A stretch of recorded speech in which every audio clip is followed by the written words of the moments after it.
everyone, and welcome to Vlogmas Day 3. I got it. I still got these dates going.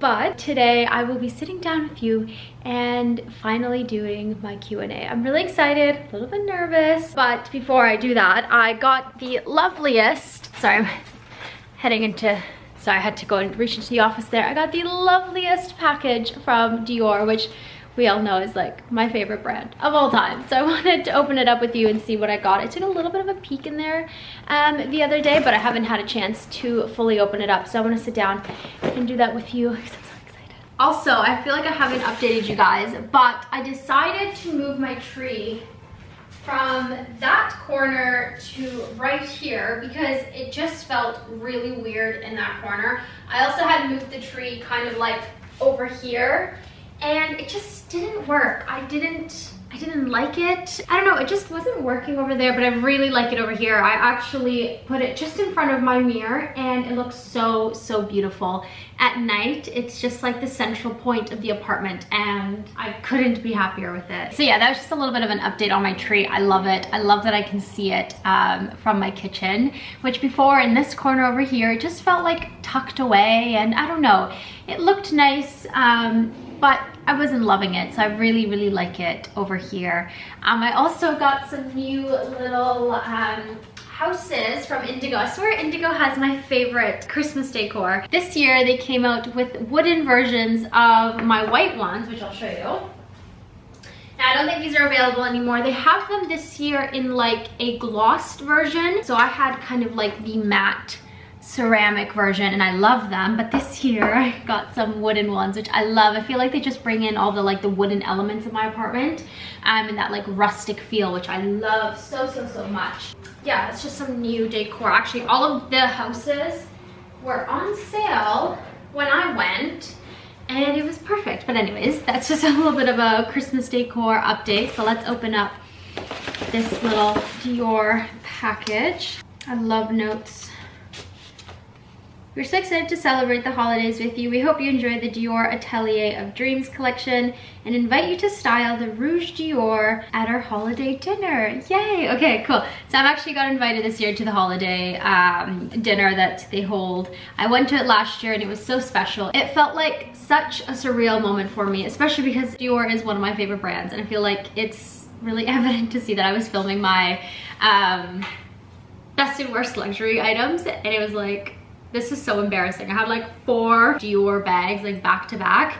And of course they were all like favorites. But yeah, it's my dream brand. I love everything about it. But anyways, let's get into this. You guys are like, Sam, like get to it. So first off, we have some little loose bits in here. So we've got some lippies. Okay, so first up, we actually have some nail polish. Okay, now I don't use regular nail polish, but maybe I'll use this on my toes. I do use regular polish on my toes. Oh my god. Okay, so this is the shade Mystic 903 and it actually looks identical to what I have on my nails right now. Oh, what a beautiful color. Oh my god. Okay, guys, I will be giving myself a pedicure tonight and trying this out, but supposedly these are couture color, gel, shine, and wear. Oh, amazing. I'm so excited. And then of course they also sent me a red, which I don't think I've ever done red nail polish, but maybe I'll have to get adventurous and try that. I mean, I already got adventurous this year with a super, super dark color. But next up we have 3 different shades. We've got a satin finish, a matte finish, and a velvet finish. I'm not a huge fan of matte finishes. I mean, you guys know this. So let's check out the satin finish first. So this is in the shade 471. Oh, it's like a peachy color. Oh, wow. Dior never disappoints. Look at the detailing on that lipstick. Oh, no brand does it like Dior. So that's the first color. Very much a like true peach color. So if you love peach colors, that is the shade Enchanted Pink 471. Midnight Rose. So next one is a velvet finish and the shade is 674 Midnight Rose. Oh my god, so beautiful. Okay, and then the last lipstick is in a matte finish, so I might have to add a lip gloss on top of this if I wanted to wear it.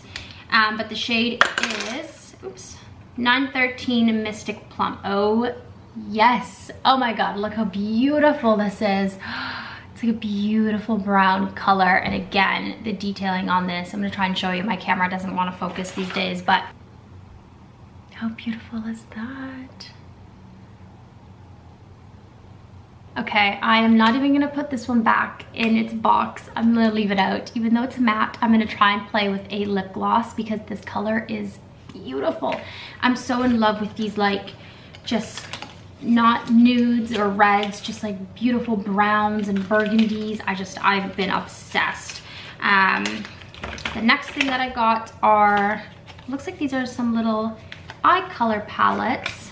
So this one is the 589 Galactic shade. Oh wow, sorry, I took out the little brushes, but this is the Galactic palette. So lots of cool tones in there. You've got a beautiful black. They look like they're a little bit shimmery too. Now, I'm not a huge fan of cool colors. I've learned my warm colors look best on my skin tone. But let's see, maybe this one's gonna be a little bit more. Okay, this one is 359 Cosmic Eyes. So let's hope that this one is a little bit more up my alley. Oh yes, okay, still a little bit on the cooler tone, on the cooler side, but we've got some more golds and still some dark colors there. This one's gonna be really, really pretty. I might have to use this one to get ready for my event tomorrow. Oh, so exciting. Okay, last but not least, we have a blush. Oh wow. And then we have just a beautiful neutral blush. This one I feel like would look very, very beautiful. Kind of reminds me of the coral blush that I like from Dior. Okay, now this is what this package is all about. This is the Rouge Dior Minaudier. Oh, I'm gonna mispronounce that so bad. But let's open this up and see what it's all about. Oh wow, oh my God. Oh my God.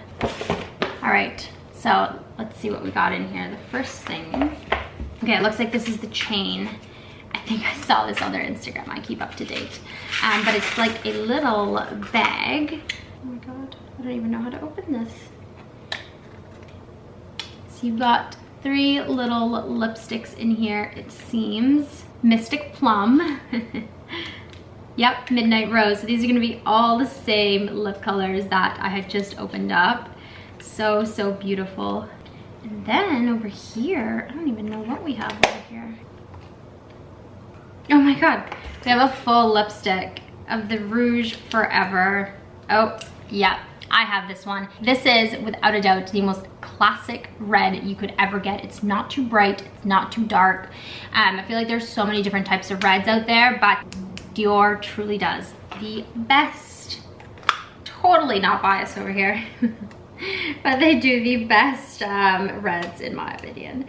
In my humble opinion. How do I close this here? So it seems like you can add your little strap and wear this and you've got your little lipstick case to go. Thank you so much, Dior. It truly, truly means the world to be able to try these products out, especially because it is just one of my favorite brands. Anyways, I'm gonna go make myself a tea and then we can sit down and have a long overdue chat.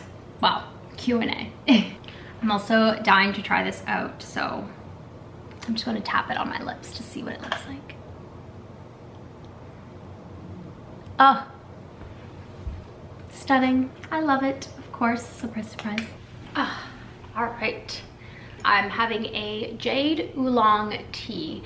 I got a super cute little advent calendar from Holt Renfrew, a tea advent calendar. How exciting is that? Because I couldn't get my hands on the Nespresso one this year. It was sold out. They must have been trending on TikTok or something because it's the only way things sell out nowadays. All right, and before we get into it, I do want to say thank you so much to all of you that sent in questions, and I promise I will do my absolute best to answer as many questions as I possibly can. I essentially tried to pick the questions that were asked the most, but like always, I will try my absolute best to get to the rest of the questions in future Q&As. But anyways, I'm very excited. All right, this is gonna be like the coziest chatty Q&A ever. But anyways, let's get into it. So question number 1 is, I know you're a city girl, but do you know how to drive / still drive in the suburbs? The answer to that is yes and yes.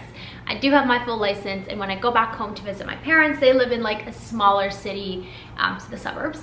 I do drive when I go there, but I feel like this is something a lot of people don't know about me. I really do not enjoy driving. I would any day, any single day, would rather hop on bus or train or subway over getting in a car and driving myself somewhere. It is just something about me. I find it so relaxing. You know, you're on the bus or on the subway, you're just listening to music, reading a book, you don't have to worry about traffic. Obviously, yes, it's annoying when there are delays, but I mean, it's also annoying when you hit traffic. But personally, I don't like driving. I love taking transit, and that's just me. All right, next question is, what are you hoping to use your degree for, and what are your long-term career goals? Well, in terms of what I'm going to be using my degree for, realistically, nothing. I am a full-time content creator, and that is my career, and that is the career that I want to work for and continue building for the rest of my life. I'm really, really passionate about my job. I love it, and it makes me happy. And so unfortunately, what I decided to go to school for does not apply to being a content creator, and that's okay. But I have decided to stick with it, which is very tough. Being a student is hard. It's really, really hard. So yeah, I won't be using my degree, and that's okay. I think, you know, going to school, although a lot of us maybe won't be using and will never use the knowledge that we learn in class, I think what we do take with us is the skills such as critical thinking skills, you know, time management skills, communication skills, seeking out for help. I think those are all wonderful, wonderful skills that we can bring with us into the workforce. And so although, you know, we won't be using what we learn in Psych 100, there are a lot of other skills that we will use. And so that is kind of my thought on it. Unfortunately, no, I won't be using my degree, but yeah.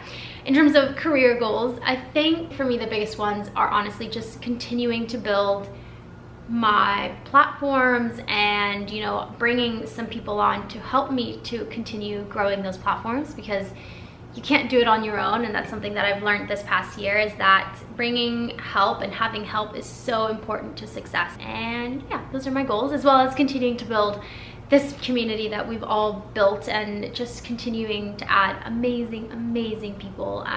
So yeah, those are my goals, I would say. The next question is such a great and important question, especially as women. And so just to preface, we'll be talking about birth control, or I'll be talking about birth control. So if you have kiddos or you're in a public space, you make your decision about what to do with the video and or your surroundings. The question is, are you on any form of birth control / medication?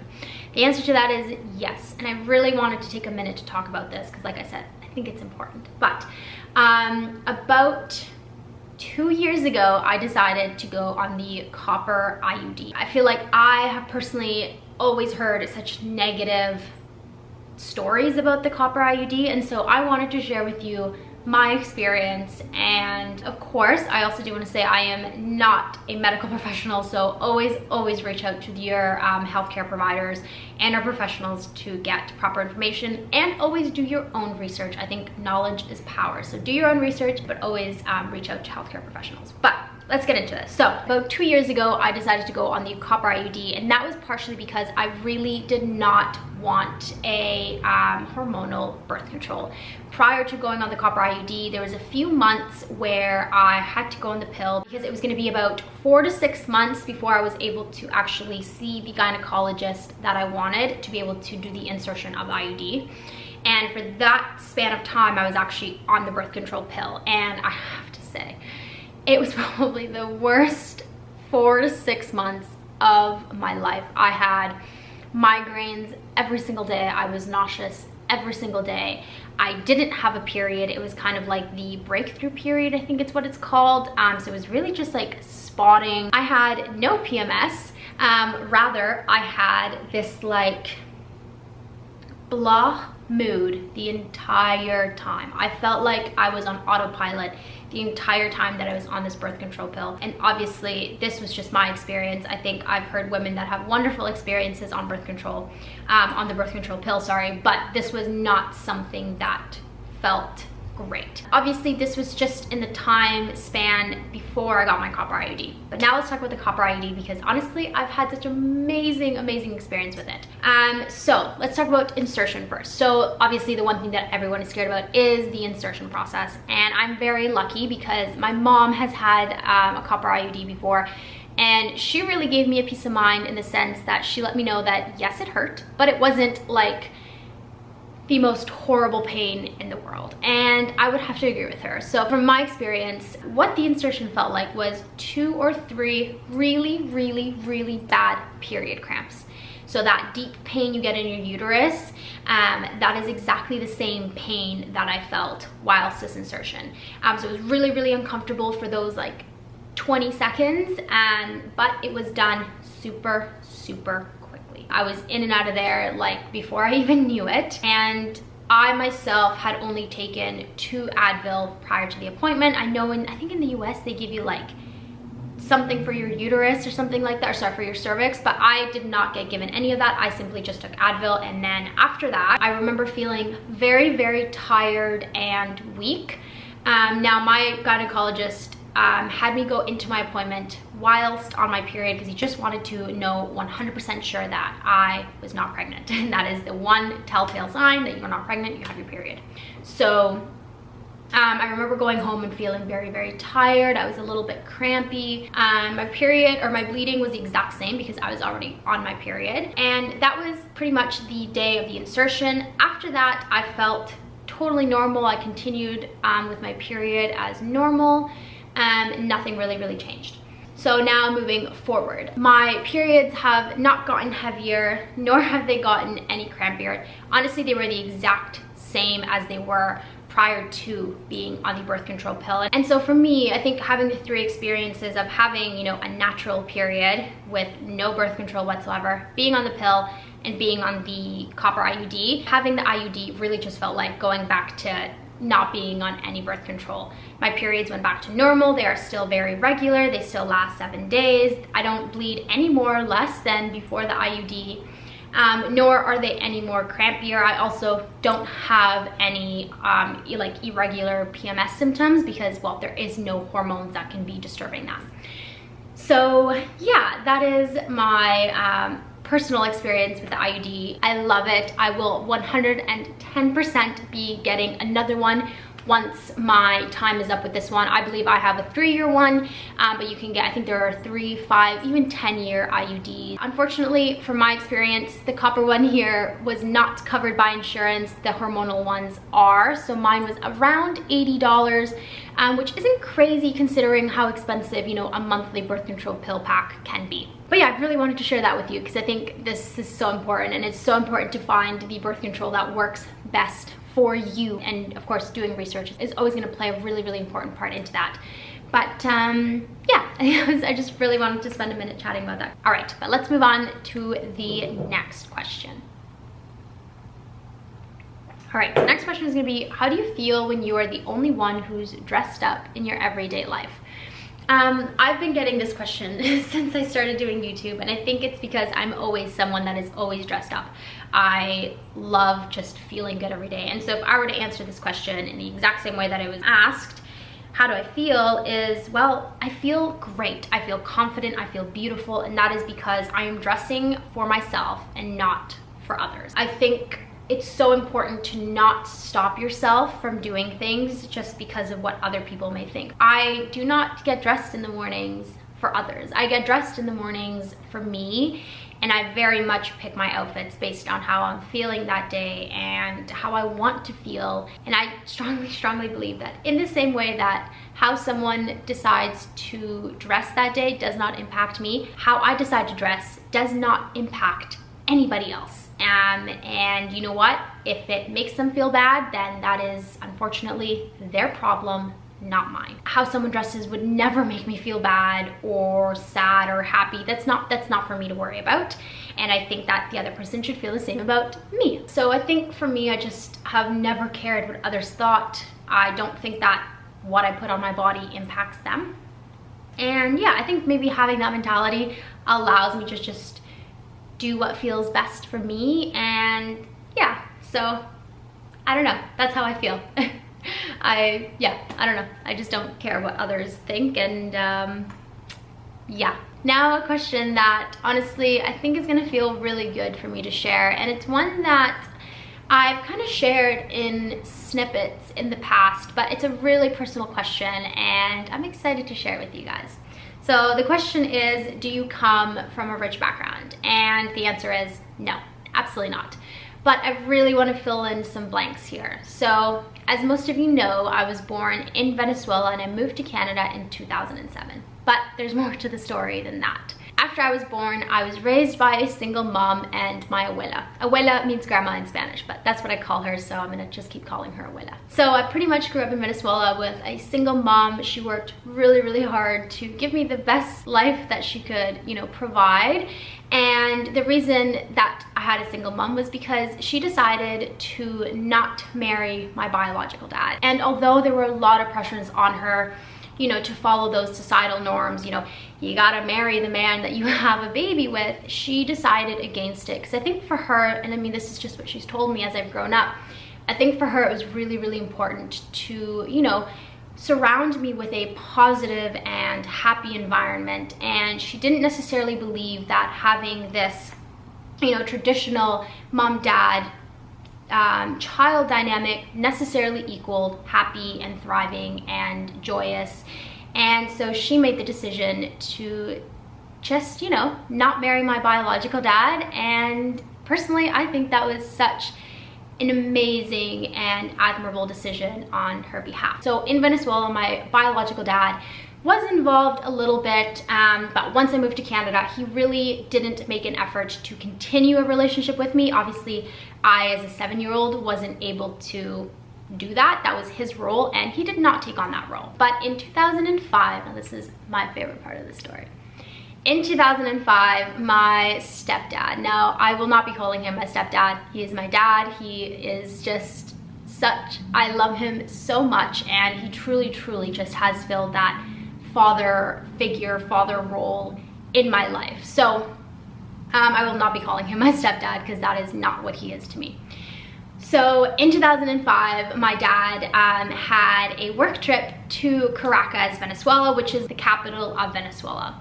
And he was actually doing business with my abuela's best friend, which my abuela at the time was living with my mom and I in La Guaira, which is about an hour away from Caracas. Now, my dad was doing business, and on that night, if there are any Venezuelan followers, you will know, on the night that he landed at the airport, the only bridge that connected the city that the airport was in and Caracas, which is where his hotel was, collapsed. And now there were two ways to get to Caracas. One, this bridge that collapsed, and two, the mountains. And taking the mountain route could easily take 3 to 6 hours. Like, it was a very, very lengthy drive. So as this happened, the lady that my dad was doing business with, which was my abuela's best friend, called my abuela and said, hey, you know, I have this situation and I know this is crazy, but is this person able to stay with you for one night because of the bridge and all of this? He can't get to his hotel.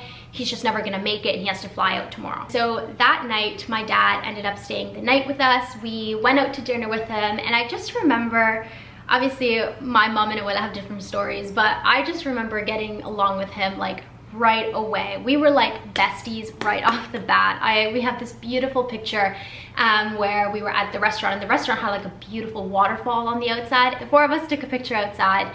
It's one of my favorite pictures. But after that night, it seems like my mom and dad got along really, really well. And essentially after that trip, they started communicating through like MSN, email. How romantic is this, by the way? Like, I envy their love story. It's so beautiful. But they started MSNing, calling, emailing. Now, it's funny because my mom knew a little bit of English and my dad knew like no Spanish. So their communication must have been so funny. I wish I remembered more. I was so young. I was like 5. And essentially 2 years later, in 2007, my mom and I decided to move here to start a life with my dad, and about a year later, my mom and dad got married at the beautiful Langdon Hall, which I've shared with you guys. It was a really small, intimate wedding. Obviously, my mom had left all of her family and her career behind, so it was pretty much just my dad's side of the family, and a couple family members of my mom's side was able to make it. But it was such a special moment. I got to be a part of it, which I loved. I was a flower girl. But yeah, and so essentially once my mom moved up here with my dad, they worked really hard to build a life for themselves and do it together as a team. My dad grew up with 2 siblings, and they lived in a smaller city in Canada. And so he was very much like middle class, you know, didn't come from a whole lot of money. And so him and my mom really did work really hard to not only build a life for themselves, a beautiful life at that, but a beautiful life for me. And I'm very grateful for everything that they've done. It's just amazing what they've managed to do together. But yeah, I hope that gives a little bit of a backstory as to my story and how I've gotten here today. Also, I just have to say, I love how my parents met. I feel like it's just that like whole fate, destiny situation. But anyways, yeah, that's a little bit of a backstory. So no, I am not rich. My mom and I are very much immigrants. And yeah, my family just worked really hard to be where they are today. And I am doing the exact same for myself. So that is that question. I'm honestly, it feels so good to share this with you guys, by the way. I feel like I've been sharing like snippets of it, but it feels good to just share the whole story. Next question is an awesome one. I just took a sip. That was like a lot of talking. I'm gonna have to start like turning on some lights. It's getting very dark in here. Next question is, what is the best advice you've been given career-wise? And I think the best advice I've ever been given is actually from my grandpa, my abuelo. And now my abuelo has always been very much a very like entrepreneurial man. He just has that drive in him, you know.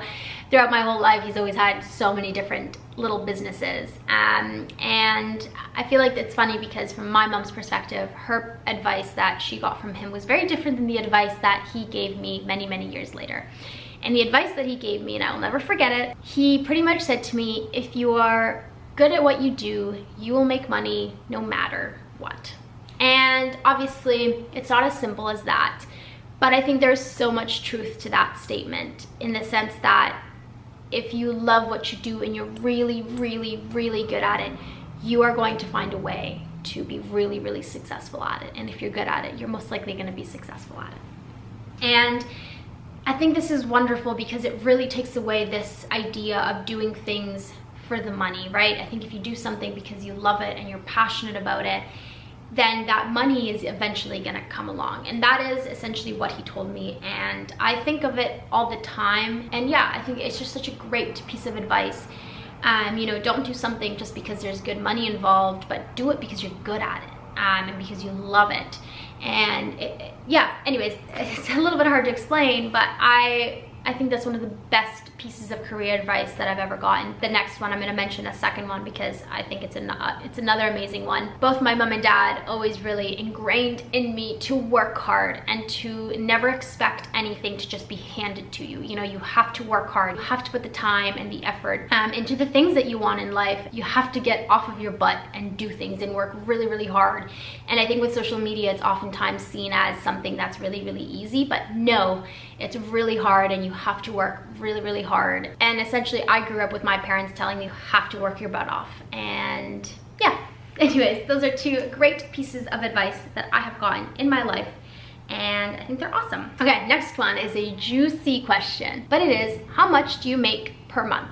Now this is a tough question to answer because being a content creator means that I have different income streams, meaning I don't just get paid bi-weekly, a fixed amount. That is going to change depending on how much or how little I work. I will be making different amounts every single month. So no 2 months look the exact same. To give you a bit of a ballpark, I am essentially earning between $100,000 and $150,000 a year. I hope that gives you an idea. And I think it goes to show that this is a real job. I think a lot of people still don't think that being a content creator is a real job, and it's very much the type of job that the effort that you put into it really shows in how much you make. Okay, you know, I've been chatting a lot when the battery on my camera dies. But kind of keeping with the influencer content creator topic. So the next question is going to be, how do you manage the business side of being an influencer? Are there any tools that you use, and just what does that look like? So this is such an awesome question, and I think it's an awesome question because I think a lot of people don't realize that being a content creator is essentially being an entrepreneur. And behind the part that you see, which is the photos and the videos and the content, there is a whole world behind the social media. And so I'm just gonna speak personally because every content creator is completely different. I have gotten to the point where I personally have an editor, so I have someone who works for me, who edits my videos. I have a lawyer, I have an accountant, and I also have a photographer, videographer that I work with occasionally. But now, when I started, I did everything, okay? That meant that I could go from putting on my accountant hat 1 minute to my looking pretty and putting clothes on in front of the camera hat. Really, I think to be an entrepreneur and a content creator, you really have to have such a wide set of skills, because you don't just have one job, you have all the jobs. You are marketing department, you are HR, you are doing everything. And I think a lot of people don't realize how much goes on behind the scenes of being a content creator. So in terms of what tools do I use, and one of those is QuickBooks. QuickBooks has been amazing in terms of doing invoices, you know, tracking expenses. It has been amazing and so easy to use. I had tried a couple before QuickBooks, but QuickBooks was my favorite. And then obviously using things such as Excel, spreadsheets, stuff like that. And I have come to really, really love Notion. I actually heard about Notion for the first time from another content creator, Tamara. She's a really big creator. I love her. But she essentially was talking about how wonderful it was for organization and planning and scheduling, and I have really come to love it as well. I have started to really learn how to use it recently, and hopefully I will continue using it because it is wonderful. So yeah, I hope that kind of answers that question. In terms of, like, you know, what the behind the scenes looks like and what tools I use. There's a lot that goes on behind the scenes of being a creator. I wish I could say it was as pretty as the content that goes out, but not the case. Next question is a really, really great one, and I'm not quite sure how to answer. But the question is, do you feel like you have changed as a person and influencer since you started? I'm gonna answer the easier one, but let's start with influencer. Or content creator. As a content creator, I don't necessarily think I've changed in the sense that my morals and my ethics have remained the same. You know, on this channel, I only share the things that I love. I only work with brands that I absolutely love. And I am essentially here to be like your best friend who tried something and let you know if it was good or not. And I think in terms of change, that has not changed. That has remained the exact same. In terms of personal growth, yes, I have changed. I think that this job has really forced me to grow up a lot, and I think in turn that has kind of shown me all of the things that I am capable of. I have had to become very mature in terms of dealing with finances and taxes and legal paperwork. Very much things that I would say the average 20-year-old 21, 22-year-old is simply not dealing with. And so in terms of that, I think I have had to grow up quite a lot. And I think that's been tough, but I think it's been a great learning experience for me, and I'm very, very grateful for it. Let's answer the #1 asked question. And this is a topic that I don't talk a lot about on my channel, but I'm gonna share it with you guys. So the question is, how did I meet my boyfriend? And I'm gonna start this with, because I know I haven't shared a lot about my relationship. That was just a decision that I made. But his name is Jack, and this is me formally introducing him to you, even though he's not here. Jack and I met in high school. Now it's funny, I'm gonna give you a bit of a backstory here.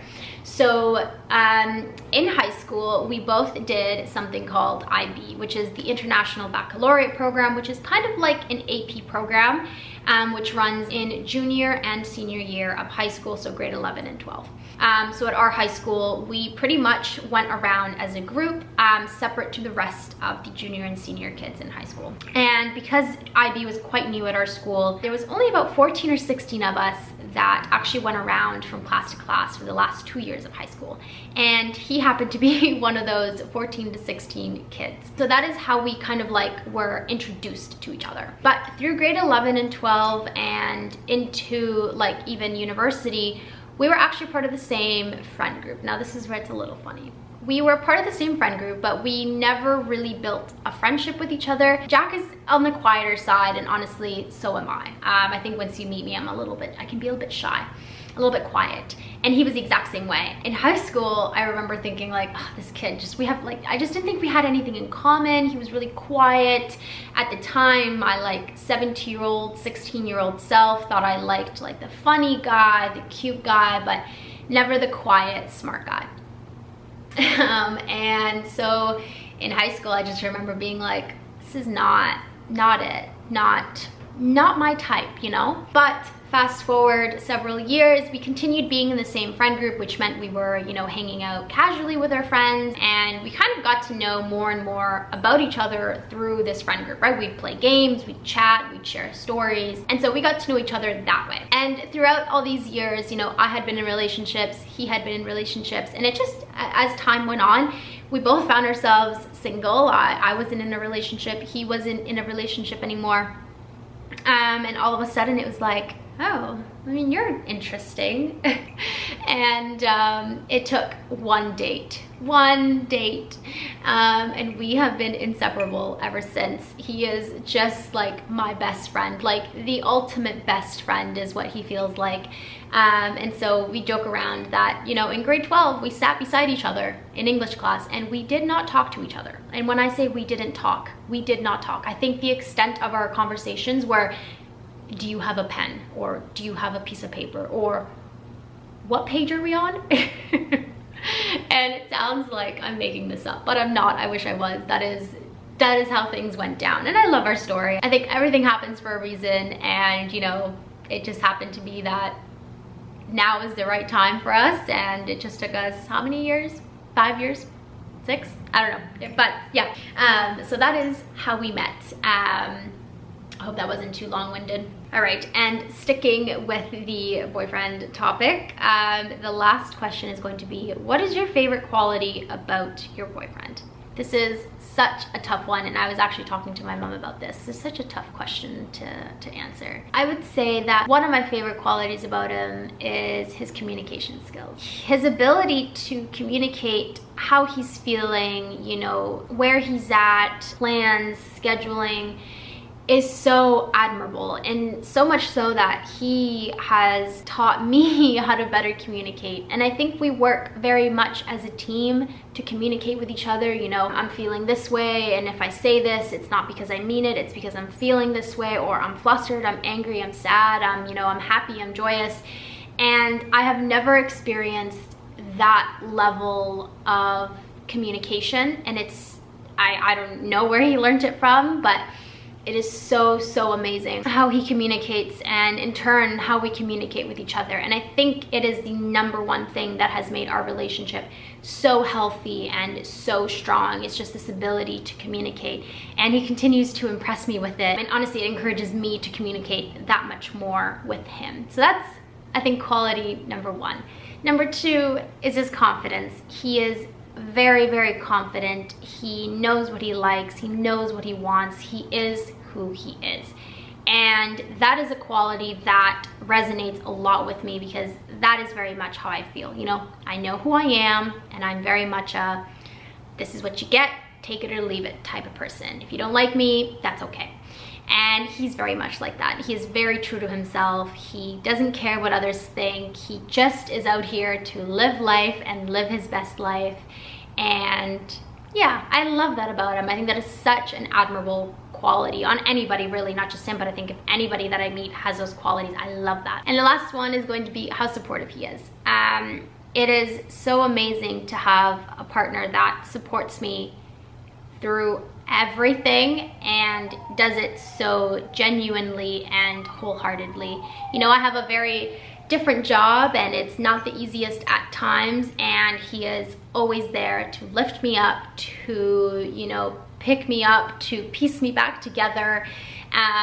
He is the one that I, you know, bounces ideas off of with me, and that support and just wanting the best for me is so amazing. And, you know, obviously I want the absolute best for him. All I want him is to just achieve his dreams and his goals in life, and he wants the same for me, and I think that is such a wonderful trait. Kind of deviating off of this conversation, you know, the partner that you choose to spend your life with will make the biggest difference in your life, and I think it is so important to find someone that is going to bring happiness and joy into your life, and someone who is gonna help you achieve your dreams, essentially. And I think when you achieve your dreams and they achieve your dreams, then you both achieve all the dreams in your life together. And yeah, I think I love that. Also, he's funny. He makes me laugh. Maybe he's not the funniest to others, but he's really funny to me. He makes me giggle. So I love his sense of humor. It makes me very happy. So yeah, that is going to be the last question in this Q&A. And can you believe it's already like pitch dark outside? Like, I think if you backtrack this video to when I started, it was like bright. But yeah, anyways, I hope you guys enjoyed this Q&A because I was really excited to just catch you up on stuff. And if you're like, Sam, I still don't know who the heck you are, then I will link my other 2 videos in the description box, because I shared just different things in those Q&As, much more like what do I do, what do I study, how old am I, blah blah blah blah, all of those things. Just bear in mind that they weren't filmed this year, they were filmed last year and maybe even the year before that. So always check when things are posted. But yeah, anyways, now that we're done with that, I feel like I've been talking for a million hours. I think I am going to do some gift wrapping. I have some gift wrapping to do for Christmas, and I'm so excited because in my last vlog I showed you the gift wrap that I got, and I'm so excited to use it. I'd also like to get out to the grocery store and pick up some stuff for dinner, because I have no idea what I'm having for dinner, and I don't think I have much here to make. So yeah. Anyways, let's do some holiday gift wrapping. I might even put on a movie while I do that. So yeah, let's do it.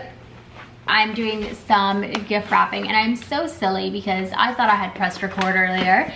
I hadn't, but I intended to show you one of Jack's presents. I had actually gotten him, he won't watch this, so I'm pretty sure I'll be safe. I had gotten him a beautiful shirt, a polo from Michael Kors, because Michael Kors actually has a golf range, and Jack golfs quite a bit. So I got him a beautiful golf shirt from Michael Kors, and the materials are beautiful. I believe all of their fabrics are like moisture wicking. So you've got any men in your life that are golfers, I would highly, highly recommend checking out the Michael Kors golf collection for men. It is beautiful. They have a beautiful vest, which I was gonna get him, but we promised no big gifts this year. So I just got him one because I was going to charity. That's my excuse if you ask why I broke our no gift rule. But we have this thing between the two of us that for like special occasions, we are only gifting each other experience gifts, which I think honestly is really, really nice, because it allows us to actually buy gifts which are gonna allow us to spend like quality time together as opposed to objects. So for example, for Christmas last year, he got me a tiramisu making class, which if you know me, you know I love tiramisu. It's like my favorite dessert. I could eat tiramisu every single day and be the happiest human on earth. So yeah, and then for our anniversary, you know, instead of physical objects, we, you know, put money together and went to New York and spent our anniversary there, and it was just really, really special. And so if you're feeling like really overwhelmed this year with like just objects and just material stuff, honestly, talk to your loved ones and see if they're into just putting money together and picking a special thing to do together, like a class, or, you know, go away for the weekend. And it's crazy because you think, oh, that's more expensive. But in reality, I feel like when you start adding up how many gifts you have and how much all that stuff costs, it's expensive. Like, gifts are not cheap, and I think, you know, a $50 gift here and there adds up to quite a bit. So yeah, just an idea, but that's what we're doing. So that's why I may or may not get in trouble for this shirt.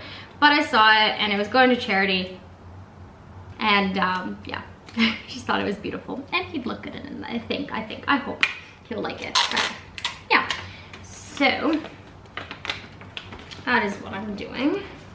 I'm also in love with this gift wrap. I think I'm gonna have to get some more for sure, but I currently am loving it. I also need better tape. This tape is not good. Oh, I am loving this so much, but these are the 3 options. I think I don't like this one, so I'm gonna take this one away. So looking at these 2, so I'm in between these 2 ribbons. I think I'm gonna do this one. I don't know. Yeah, I think this one looks really nice with all like the warm tones. Oh, I'm so excited for this. First gift is wrapped. How beautiful is that? So I went with the like caramelly orange ribbon. And then this is my favorite wrapping paper, or at least the favorite print. And it looks so beautiful. I love it. Oh, so cute. I actually went to buy more of the ribbon that I bought, and it seems to be sold out. So either you guys sold it out or it just sold out. And anyways, I couldn't get my hands on any more. So I'm glad I bought it when I did. But if I run out of these 3, I'm gonna have to just find an alternative ribbon because I really like this. But yeah, anyways, that's the first one. So I'm gonna keep going and keep wrapping some other gifts. And these are my gifts all wrapped. You've got the 3 different wrapping papers, and it's perfect because each ribbon kind of went perfectly with each gift wraps. I've got the like orange ribbon, I've got the green ribbon. I love these little guys. I think they look so cute. And then I actually love the contrast of the yellow with the blue. It's perfect because my grandma loves blue. Blue is her favorite color, so this blue gift wrap was perfect. But I love the aesthetic. Someone commented actually that this gave like the Tudors vibes, and I think that's so true, especially this one. I think this one gives like that Tudor period. I feel like if you look at their houses, the tapestries kind of look like this. I'm looking a little bit crazy. I had to put my hair up because it was just getting in my way, but I think I'm going to now make a little bit of a snack for myself. And then it is hair washing night, so I think I might actually wash my hair with you and go through my like hair care routine. And also I'm going to do a mask. I had VLOGMAS send me a couple other little products to go with my favorite Elixir mask. Sorry, it's so dark in here, by the way. They sent me this Elixir Nourishing Face Oil, as well as the eye cream. I believe this is the eye cream. Yeah. This is the eye cream. So I am going to do a full VLOGMAS mask tonight. I'm going to use the oil to do some gua sha, and then I'm going to do the mask, and then I'm going to put my eye cream on and do that. But I first of all want to like just give my face a full good clean. I'm also going to use my Dermalogica blackhead mask, which I'll show you. It's great. I use it maybe like once a week, every other week. Really great, but I'll show you that in a second. But first I'm going to make myself a snack. I think I'm just going to have a couple hard-boiled eggs maybe, and then hop in the shower and wash this hair because it is so dirty.